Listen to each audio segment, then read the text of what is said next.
चुनाव आयोग पर सीआईडी की जांच बिठा दी गई है। एक के बाद एक फर्जी वोटिंग का मामला निकलकर सामने आ रहा है। हालत तो ये हो गई है दोस्तों, चुनाव आयोग की शाख पर ऐसे सवाल उठे हैं कि अब कोर्ट ने भी री-वोटिंग के आदेश दे दिए हैं। आदाब, नमस्कार, जय हिंद दोस्तों। खबर शुरू करने से पहले आप सभी से अपील करना चाहूंगी कि वीडियो को आखिर तक जरूर देखिए और हमारे चैनल को ज्यादा से ज्यादा सब्सक्राइब कीजिए। दोस्तों, इस वक्त चुनाव आयोग एक ऐसी संस्था के तौर पर जाना जा रहा है जहां पर चुनाव आयोग नहीं बल्कि क्वेश्चन मार्क आयोग जो है कहा जा रहा है। सवालों के घेरे में इस वक्त चुनाव आयोग बुरी तरीके से फंस चुका है दोस्तों। फर्जी वोटिंग का मामला अब यहां तक पहुंच गया है कि इस पूरे मामले की जांच सीआईडी के हाथों में सौंप दी गई है। सीआईडी के जरिए जांच की जा रही है और सीआईडी चुनाव आयोग से जिन सवालों का जवाब मांग रहा है वो मांग कर थक चुका है। अब आप सोचेंगे कि यहां तक बात चली गई और खबर आप लोगों को पता ही नहीं, तो पता कैसे होगा दोस्तों? हमारी प्यारी गोदी मीडिया पता लगने थोड़े ना देती है ऐसी खबर। भनक कहां लगती है ऐसी खबरों की कि भैया सीआईडी तक की एंट्री हो गई है, जांच के घेरे में चुनाव आयोग आ गया है। चुनाव आयोग से सीआईडी ने कई सारे सवाल पूछे हैं, उन सवालों का जवाब अब तक दिया नहीं गया है।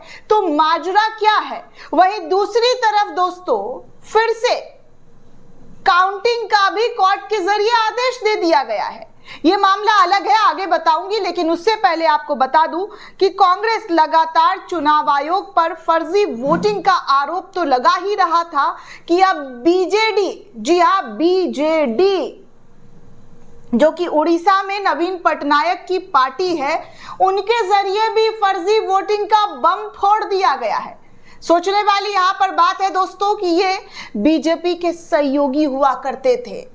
लोकसभा से लेकर राज्यसभा में बीजेपी के हर बिल को पास करवाने में सबसे आगे यही वाले दल रहा करते थे। अब वो बीजेपी को लेकर बड़े ही गंभीर उड़ीसा चुनाव की बात को लेकर जो है बयान सामने आया है, वो भी रखूंगी। लेकिन सबसे पहले मैं आपको बता दूं कि क्या और किस तरीके की बातें जो है इस वक्त चुनाव आयोग को लेकर सामने आया है। दरअसल दोस्तों 2023 के कर्नाटक विधानसभा चुनाव में एक सीट पर फर्जी तरीके से वोट काटे गए। कांग्रेस ने इसकी शिकायत की, फिर ये केस सीआईडी के हाथों सौंप दिया गया और सीआईडी लगातार चुनाव आयोग को खत लिख लिख कर भेज रहा है। इससे जुड़ी जानकारी मांग रहा है, लेकिन चुनाव आयोग जानकारी नहीं दे रहा है। चुनाव आयोग क्यों जानकारी नहीं दे रहा है ये तो भैया चुनाव आयोग ही बताएगा, क्योंकि चुनाव आयोग से जिन जिन सवालों का जवाब मांगा गया है, पूछा गया है, उन सवालों का जवाब ना देकर चुनाव आयोग धमकियां देकर बस रह गया है। अब तक मुझे याद नहीं आ रहा है दोस्तों कि चुनाव आयोग ने राहुल गांधी के खिलाफ कौन सा एक्शन लिया है, क्योंकि जब पिछली दफा प्रेस कॉन्फ्रेंस हुआ था हमारे चुनाव आयुक्त का, मुख्य चुनाव आयुक्त का, तो बड़े ही गर्मी में बड़े ही रोष के साथ राहुल गांधी को धमका रहे थे और कह रहे थे कि एफिडेविट दीजिए या फिर माफीनामा लिखिए, नहीं तो हम बर्दाश्त नहीं करेंगे। एक हफ्ते का टाइम भी दिया था, एक हफ्ते से ज्यादा हो चुका है, अमूमन 15 दिन तो बीत ही गए होंगे दोस्तों। इसके बावजूद भी चुनाव आयोग सामने नहीं आया है। लेकिन अब जो खबर सामने आई है वो मैं जरूर आपको बता दूं। दरअसल दोस्तों कहा जा रहा है कि क्या मतदाता की जानकारी के बिना उसके जिंदा रहते वोटर लिस्ट से उसका नाम हट सकता है। कर्नाटक की अलंद विधानसभा में 2023 चुनाव से पहले करीब 6000 मतदाताओं के नाम इसी तरीके से हटाने की कोशिश की गई थी। इन मतदाताओं को पता भी नहीं था कि किसी ने उनके नाम को हटाने के लिए फॉर्म 7 भर दिया है। शिकायत पर सीआईडी ने अब इसकी जांच शुरू की है, लेकिन अभी तक ये पता नहीं चल सका है, जी हाँ, कि ऐसा करने की साजिश किसने रची। कांग्रेस अध्यक्ष मल्लिकार्जुन खड़गे ने आरोप लगाया है कि चुनाव आयोग डेटा छुपा रहा है। उन्होंने पूछा कि क्या वो वोट चोरी के लिए चुनाव आयोग बीजेपी के लिए पिछले दरवाजे का काम कर रही है। रिपोर्ट है कि अलंद विधानसभा क्षेत्र में 5994 वोटों को चुराने की साजिश की जांच अब ठहर गई है। जी हां, 5,994 वोटों को चुराने की साजिश की जांच अब ठहर गई है। चुनाव आयोग यानी ईसीआई द्वारा आईपी लॉग्स, सेशन डिटेल्स और एप्स के यूज के स्टेप बाय स्टेप जैसे तकनीकी डेटा ना साझा करने से कर्नाटक पुलिस के सीआईडी विभाग की जांच रुक गई है। ये मामला 2023 विधानसभा चुनाव से जुड़ा हुआ है, जहां पर फॉर्म 7 का दुरुपयोग करते हुए वोटरों के नाम हटाने की कोशिश की गई थी। बाप रे बाप, मतलब दिमाग का नस हिला देने वाला खबर है दोस्तों। कैसे कैसे जिंदा लोगों के नाम को हटा दिया गया, वो भी फॉर्म भरकर, और उन लोगों को पता ही नहीं कि उनके साथ ये सब हुआ है। मतलब आप सोचिए कि कितने बड़े लेवल का स्कैम चल रहा है, और उन स्कैम के बारे में जो मतदाता है उनको मालूम नहीं है, उनको इस बारे में कोई जानकारी नहीं है। और जब ये मामला कांग्रेस के नेताओं के जरिए शिकायत किया गया, सीआईडी ने जिम्मा लिया जांच पड़ताल करने का, तो सीआईडी जो जवाब मांग रहा है वो जवाब भी नहीं दिया जा रहा है।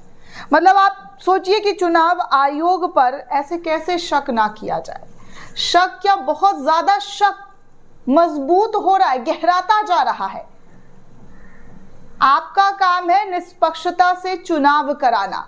आप जिस पद पर बैठे हुए हैं उस पद को संभालने से पहले आपने शपथ लिया होगा, संविधान की शपथ, कि मैं जो भी करूंगा पूरी निष्पक्षता पारदर्शिता के साथ करूंगा। लेकिन ना तो निष्पक्षता दिख रही है और ना ही पारदर्शिता दिख रही है। अब ऐसे में क्या बोला जाए और कौन से मुंह से सवाल किया जाए? अब तो सीआईडी भी आ गया है भैया सामने और कह रहा है कि हमें जवाब नहीं दिया जा रहा है, हम जो चीज पूछ रहे हैं हमें वो मिल नहीं रहा है, तो करे तो क्या किया जाए? मतलब हम लोकतंत्र में नहीं रह रहे हैं क्या? इस देश के नागरिकों को अपना हक लेने के लिए अब क्या प्रदर्शन का सहारा लेना पड़ेगा, सड़कों पर उतरना पड़ेगा? शांतिपूर्ण तरीके से जो जांच के बारे में बात सीआईडी के जरिए की जा रही है, उस जांच को लेकर तो अलग ही तरीके की बात निकलकर सामने आ रही कि भैया जांच का जो चीजें मांगा जा रहा है वो दिया ही नहीं जा रहा है। दोस्तों आपको बता दूं कि फरवरी 2023 में आलंद विधानसभा क्षेत्र में वोटर लिस्ट मैनिपुलेशन का मामला सामने आया था। तत्कालीन कांग्रेस प्रत्याशी और वरिष्ठ नेता बीआर पाटिल को इसकी सूचना दी गई कि कई वोटरों को बिना जानकारी के उसके नाम हटाने के लिए फॉर्म 7 वोटर डिलीशन के लिए फॉर्म जमा किए जा रहे हैं।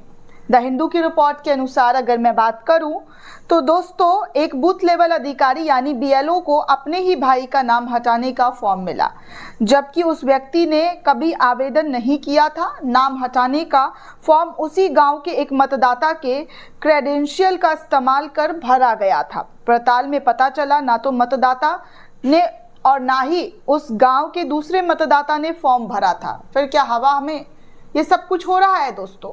मतलब लोगों को पता ही नहीं है कि उनके वोटर आईडी का इस्तेमाल क्या हो रहा है। उनको मृत घोषित कर दिया गया है, उनका नाम हटा दिया गया है, और जो वोटर कार्ड के असली हकदार हैं उन सबको बाद में किसी और से पता चलता है।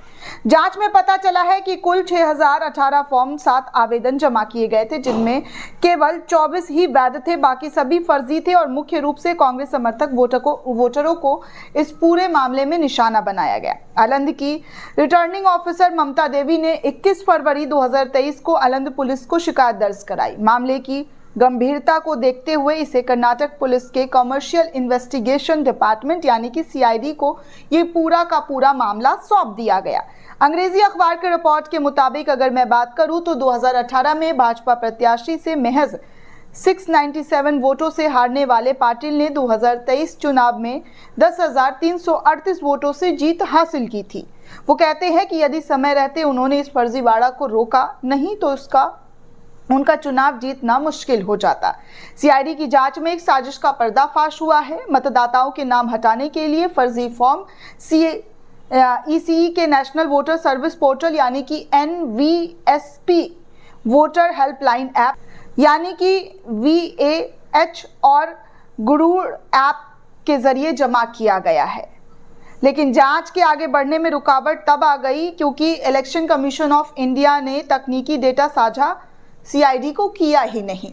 सीआईडी ने जनवरी से अप्रैल 2025 तक कर्नाटक के चीफ इलेक्टोरल ऑफिसर यानी कि सीईओ को 7 पत्र लिखे और पहले भी जांच पत्र भेजे थे। इनमें आईपी लॉन्ग्स यानी कि internet protocol logs, date, time और डेस्टिनेशन आईपी और पोर्ट्स की मांग जो है की गई थी सीआईडी के जरिए चुनाव आयोग से, ताकि फर्जी आवेदनों के पीछे के मशीनों और सेंशंस का पता चल सके।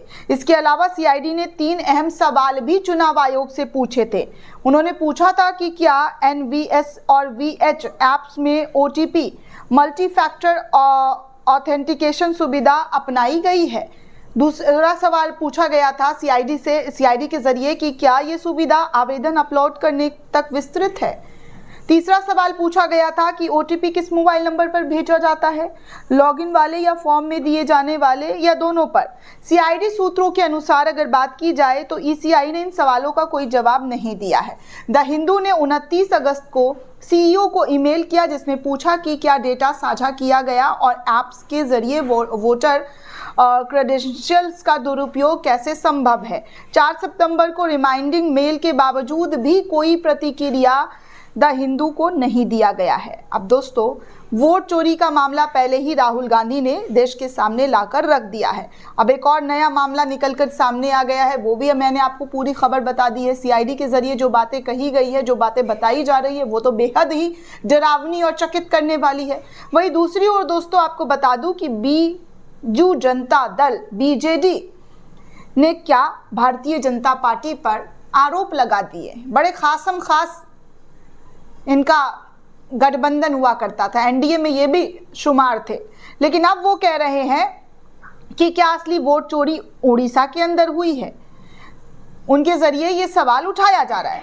दोस्तों, मामला उड़ीसा के 6 फेज चुनाव का है, जहां 28 मई को इलेक्शन कमीशन बोला था कि 63% वोट पोल हुआ है। फिर 2 दिन बाद अपडेट करके बता रहा है कि 78% जो है वोट पोल किया गया है। इसी फेज के क्यांझर विधानसभा सीट पर बीजेपी के मोहन मांझी जीत के मुख्यमंत्री बन जाते हैं। अब बीजेडी ने दावा किया है कि क्यांझर पर इलेक्शन कमीशन ने 30% बढ़ाया है, जो कि देश में सबसे ज्यादा वोट जो है इसी सीट पर बढ़ा है। पूरे उड़ीसा में 50 सीटों पर ऐसे ही 15 से 30% तक वोटिंग टर्न आउट बाद में बढ़ा दिए गए और बीजेपी के पास पहले से 23 विधायक थे और अब 70 प्लस हैं। बीजेडी को लगता है कि वोट को इधर उधर करके 50 अधिक सीट बीजेपी ने जीत ली है। अब आपको क्या लगता है दोस्तों, क्योंकि बीजेपी वाले तो बीजेपी के जो सहयोगी दल है वो तो कुछ इस तरीके का आरोप लगा रहे हैं।